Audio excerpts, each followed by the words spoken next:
உள்ளாட்சி அரசு செய்தியால் இணைவோம். தரங்கம்பாடி தாலுகாவில் கொட்டி தீர்க்கும் அதிக கனமழை, பழமையான வீடு இடிந்து விழும் பதை பதைக்க வைக்கும் காட்சி. வருவாய்த்துறை நேரில் ஆய்வு. மயிலாடுதுறை மாவட்டம் தரங்கம்பாடி தாலுகா செம்பனார் கோவில் ஒன்றியம் சுற்றுவட்டார பகுதிகளில் கடந்த 2 நாட்களாக கனமழை பெய்து வருகிறது. தரங்கம்பாடி மற்றும் பொறையார், தில்லையாடி, திருக்கலாச்சேரி, திருக்கடையூர் மற்றும் கடலோர பகுதிகளில் அதிக கனமழையும் பெய்து வருகிறது. பல்வேறு பகுதிகளில் சாலைகளில் தண்ணீர் பெருக்கெடுத்து ஓடியது. பல்வேறு பகுதிகளில் குடியிருப்புகளை தண்ணீர் சூழ்ந்துள்ளது.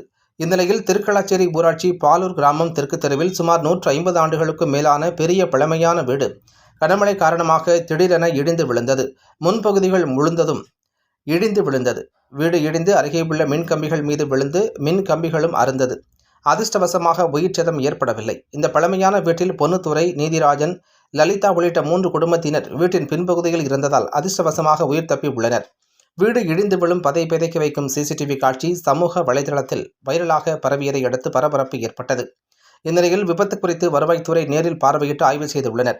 வீட்டில் குடியிருந்தவர்களை பாதுகாப்பாக மாற்று இடத்திற்கு அப்புறப்படுத்தினர். பழமையான வீடு திடீரென இடிந்து விழுவதை பார்த்த அப்பகுதி மக்கள் அதிர்ச்சியடைந்தனர்.